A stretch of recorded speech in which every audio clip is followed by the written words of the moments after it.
With Madden 24 being 2 weeks away, it's time to talk about 5 big things that were removed from the game. Now, when we think about things getting removed from Madden, we typically look at that as a bad thing because over the past 15 or so years, we've seen a lot of things that we really loved about the game get removed, and some of those things have just recently been added back, and some of those things have still yet to return to the game altogether. Now, over the past few years, they've definitely been doing a better job of not removing things from the game. Once they put it in there, it stays, and some of them they've even further built on, while others they kind of just put and let them sit, but at least they didn't remove them. This year, however, there are 5 pretty notable things that were removed from the game, but I'm not too sure that these would be considered bad things, but I guess it all depends on the type of player you are. So let's get started with the list. Number 1 is the yard game mode. Now, I don't think a ton of people really played this mode outside of the first year that it was introduced. I thought it was really fun the first year, but the problem is they never really built upon this mode. They kind of just let it sit there, and I don't think it was getting much action. I never really saw people playing it, streaming it. I know some people definitely did, and it was fun to kind of play with your friends, but it never really got to the point where a lot of people thought it would go because they never did anything with it. However, the yard has been replaced with something called Superstar Showdown. So while the yard was removed, in a sense, they more so just transformed it into something that will hopefully be better. Superstar Showdown is inside of the new Superstar mode, and it's going to be similar to the yard in that it's going to be a little bit more arcadey than the regular game. It's going to be on a shorter field. It's not going to be real plays and a full game. It's going to be a quick kind of pick up and play game with your Superstar career mode player. However, instead of being 6 versus 6, it's going to be 3 versus 3 with the capability of everybody on the field being user controlled. So with the yard, you could only have 3 users on each side of the ball, which meant you also had 3 AI teammates. With Superstar Showdown, you can have 3 users versus 3 users. There's no plays. They removed that, so it's all about one-on-one. Can you route up the guy that's defending you? Can you lock down the guy that's trying to route you up? However, it is important to note if you are still on last gen, which is PS4 and the Xbox One, the yard, I believe, is still going to exist on that version of the game because Superstar Showdown is only going to be on the newer consoles, which by now most people have graduated over to, so I don't think this is going to affect too many people. Number 2, face of the franchise. Now again, this is going to depend on the type of player you are. You might be mad about this, but I think most people kind of agree that this mode never really took off either. It wasn't quite as lackluster as the yard was, but it wasn't much better either. Now instead of face of the franchise, they're bringing back Superstar mode. So again, while they did remove face of the franchise, they replaced it with something that should hopefully be better and is something that most people wanted to return, which was Superstar mode, because Superstar mode was more of a career mode, whereas face of the franchise was kind of a bridge between a career mode and a story mode. And it seems like most players tend to not like the story aspects of these modes. They want more of the career stuff. They want it to be more gameplay and not as many cutscenes, not as many storylines, not as much forced dialogue and things like that. Even NBA 2K announced with their game this year, they're doing the same thing with My Career. They're stripping back a lot of the story stuff and having it just be more about playing in the league, which is what most sports fans want. However, I'm sure there are some face of the franchise fans that liked the story aspect of things and are going to miss it. So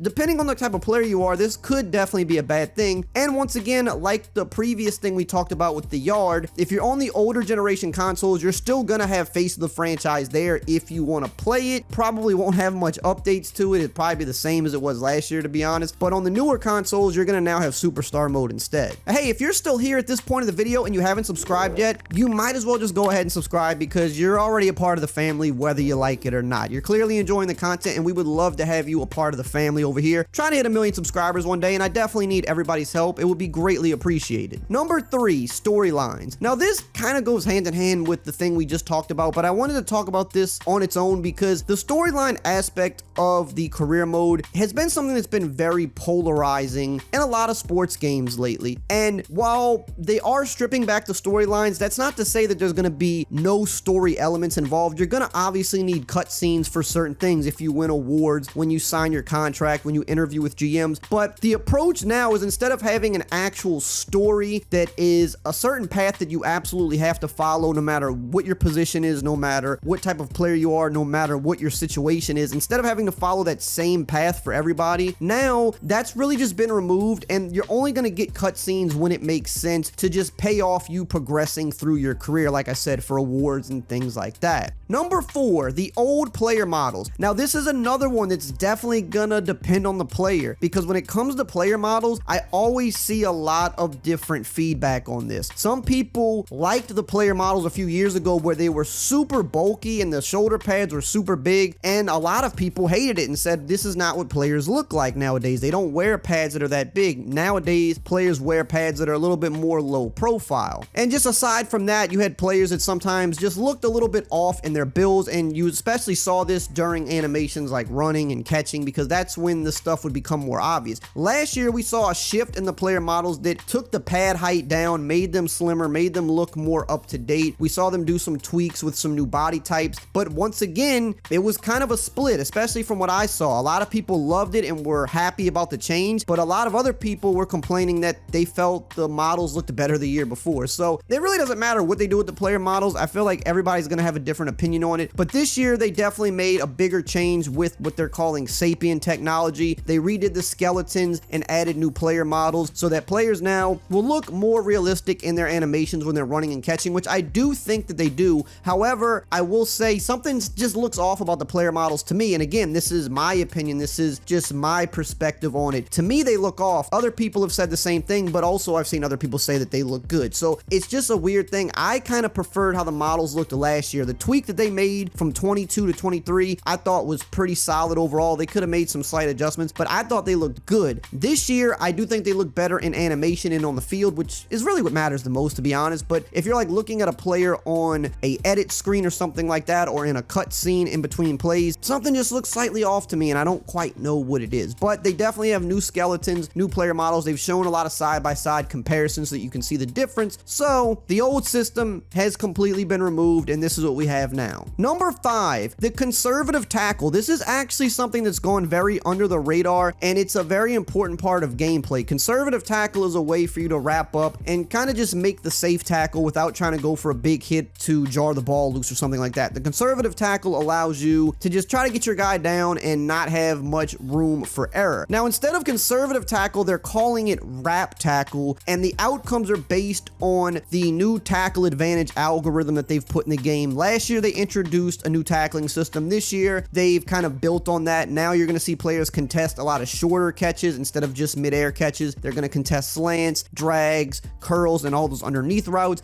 And instead of doing the conservative tackle, there's a different range of wrap tackles, which this might be better, it might be worse. There's really no way to know until we play the game for a while, but if you're used to the old conservative tackling system, this one's going to be a little bit different. You may have to relearn your timing on how to make the wrap tackles instead, because you're going to have different wrap tackle animations than the conservative tackle animations that you had in the past. And what also plays into this is the size of the defenders and the offensive players, because smaller defenders are going to go for the legs more when you go for these wrap tackles now, and big men are going to wrap up and try to drive smaller ball carriers back. So again, the conservative tackle in the past was kind of a one-size-fits-all way of just conservatively getting your opponent to the ground. Now, the wrap tackle, there's going to be different outcomes, so you may have to time them differently depending on the type of player you're using, whether it be a DB versus a linebacker. Now, speaking of Madden 24's gameplay, if you want to know everything we've learned so far about the gameplay, you can check out this video right here on the screen.